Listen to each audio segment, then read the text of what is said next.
যে মানুষটি 40টি বছর মক্কার কাফেরদের মাঝে কাটালেন, যিনি কোনোদিন একটা মিথ্যা বলেননি, যার সততা দেখে মক্কার কাফেররা তাকে ভালোবেসে উপাধি দিয়েছিল আল আমিন বা পরম বিশ্বাসী, যিনি ছিলেন আরবদের শ্রেষ্ঠ যুবক, সমাজের শান্তি ও নিরাপত্তার প্রতীক। কি এমন ঘটল যে রাতারাতি সেই মুহাম্মদ মক্কার কাফেরদের কাছে পরম শত্রু আর ঘৃণা বিদ্বেষের পাত্রে পরিণত হলেন? কেন তাকে পাগল, কবি, মিথ্যাবাদী বলে গালি শুনতে হলো? আসলে ইতিহাস সাক্ষী, সত্য যখনই বাতিলের মুখোমুখি দাঁড়িয়েছে, বাতিল তখন যুক্তি দিয়ে নয়, বরং গালি, জুলুম আর উপহাস দিয়ে সত্যকে দমাতে চেয়েছে। সম্মানিত সুধী, স্বাগতম মহাগ্রন্থ আল কোরআনের ধারাবাহিক তাফসিরে। আজকে ইনশাল্লাহ আমরা পবিত্র কোরআনের সূরা আল আরাফের 184 নম্বর আয়াত নিয়ে আলোচনা করব। এই আয়াতে মন আল্লাহ রাব্বুল আলামিন বলেন, আওয়ালাম ইয়াতাফাক্কারু মা বিসাহিবিহিম মিন জিন্নাতিন ইন হুয়া ইল্লা নাযীরুম মুবিন। তারা কি কখনো চিন্তা করে দেখে না তাদের সাথী মুহাম্মদ কোনো পাগল নয়, সে তো হচ্ছে আযাবের একজন সুস্পষ্ট সতর্ককারী মাত্র। আলহামদুলিল্লাহ, অনেক গুরুত্বপূর্ণ একটি আয়াত। প্রিয় বন্ধুগণ, যে মানুষটি 40টি বছর মক্কার কাফেরদের মাঝে কাটালেন, যিনি কোনোদিন একটা মিথ্যা বলেননি, যার সততা দেখে মক্কার কাফেররা তাকে ভালোবেসে উপাধি দিয়েছিল আল আমিন বা পরম বিশ্বাসী, যিনি ছিলেন আরবের শ্রেষ্ঠ যুবক, সমাজের শান্তি ও নিরাপত্তার প্রতীক। কি এমন ঘটল যে রাতারাতি সেই মুহাম্মদ মক্কার কাফেরদের কাছে পরম শত্রু আর ঘৃণা বিদ্বেষের পাত্রে পরিণত হলেন? কেন তাকে পাগল, কবি, মিথ্যাবাদী গালি শুনতে হলো? আসলে নবী রাসূলগণ নবুয়াত লাভের পূর্বে জনগণের চোখে ছিলেন সমাজের সবচেয়ে প্রশংসিত, নম্র ও নিষ্কলঙ্ক মানুষ। কারণ ততক্ষণ পর্যন্ত তিনি কারো ব্যক্তিগত স্বার্থে, কারো পাপাচারের রাজত্বে বা জাহিলিয়াতের সমাজ ব্যবস্থায় আঘাত করেননি।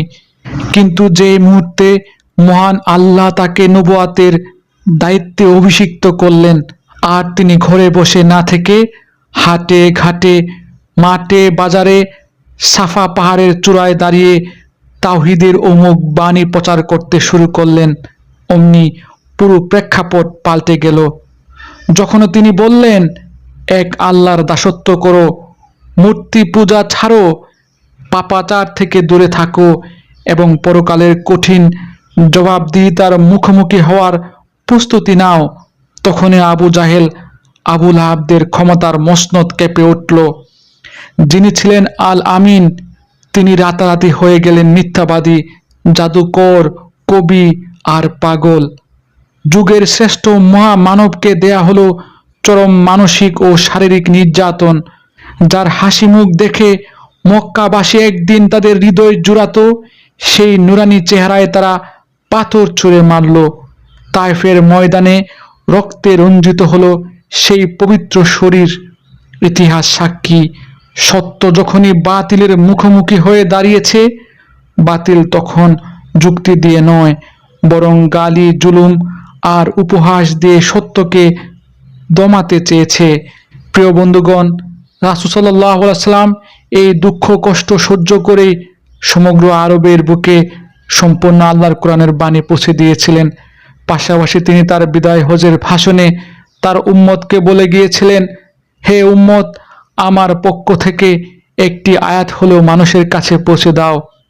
আজ আমরা যদি নবী রাসূলদের সত্যিকারের অনুসারী হতে চাই, তবে আমাদেরকেও হাটে ঘাটে, মাঠে ময়দানে, যেখানেই মানুষ বিভ্রান্তিতে নিমজ্জিত, সেখানে গিয়ে আল্লাহর বাণী শোনাতে হবে। সরাসরি জনগণকে পাপাচার থেকে দূরে থাকার উপদেশ দিতে হবে। কিন্তু আজ আমরা কি দেখছি? আমরা যদি আজ নবীদের মতো সরাসরি ময়দানে গিয়ে আপোষহীনভাবে সত্য বলতে যাই, তবে আমরাও সমাজের চোখে উগ্র, পাগল, উন্মাদ উপাধি পাব, ঠাট্টা বিদ্রুপের শিকার হব। আর এটি চিরন্তন, এটি নবীদের সুন্নাত। সকল নবীগণ আল্লাহর বাণীর প্রচার করতে গিয়ে জুলুমের শিকার হয়েছেন, পাগল, উন্মাদ, কবি, মিথ্যাবাদী ও ঠাট্টা বিদ্রুপের শিকার হয়েছেন। এটি হতে পারলেই তো সফলতা। কিন্তু হায় আফসোস, এই উপাধি পাওয়ার ভয়ে, এই জুলুম নির্যাতনের ভয়ে এ যুগের অধিকাংশ আলেম ওলামারা আজ রাস্তাঘাটে সাধারণ মানুষের দোরগোড়ায় গিয়ে নবীদের মতো করে কোরআনের বাণী শোনাচ্ছেন না। তারা আজ কি করছেন? আলেম ওলামারা আজ চার দেয়ালের সুরক্ষিত মসজিদে বসে আছেন, নিজেদের সুরক্ষিত খানকায় বসে জিকির করছেন, অথবা বার্ষিক ওয়াজ মাহফিলের চার দেয়ালে ঘেরা নিরাপদ মঞ্চে বসে নিজেদের দলের ও মতের লোকদের সামনে চেনা গণ্ডির ভেতরে কোরআনের বাণী শোনাচ্ছেন। এর ফল কি হচ্ছে? এর ফলে নিজেদের দলের লোকেরা তাদের বাহবা দিচ্ছে, তাদের কপালে ঝুটছে বড় বড় উপাধি, আলেমে হাক্কানি, কুতুবে রাব্বানি, গাউসেল আজম ইত্যাদি। এই বাহবা পাওয়া খুব সহজ যদি আপনি আপনার প্রশংসাকারীদের সামনে কথা বলেন, কিন্তু নবী রাসূলদের সুন্নত তো চার দেয়ালের ভেতরে আবদ্ধ ছিল না। খানকা ও মসজিদের ভেতর তারা আবদ্ধ ছিলেন না, তারা গিয়েছিলেন অমুসলিমদের দুয়ারে দুয়ারে, হাটে বাজারে, মাঠে ময়দানে।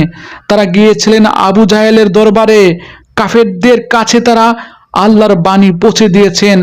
এতে করে তারা অপমানিত হয়েছেন, পাগলের উপাধি পেয়েছেন, ঠাট্টা বিদ্রুপের শিকার হয়েছেন, তবু তারা কাফেরদের কাছে বারবার আল্লাহর বাণী পৌঁছে দেবার চেষ্টা করেছেন।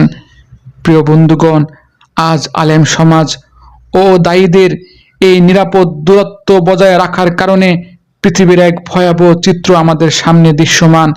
আলেম ওলামাগণ আজ নিজেদের গণ্ডির ভিতরে থেকে নিজেদের লোকদের সামনে কোরআনের বাণী পৌঁছান, নিজেদের পক্ষের লোকদের সামনে কোরআনের বাণী পড়ে শোনান, অথচ যারা হাটে ঘাটে মাঠে ময়দানে কোরআনের আলো থেকে বঞ্চিত, তাদের কাছে সরাসরিভাবে যাচ্ছেন না।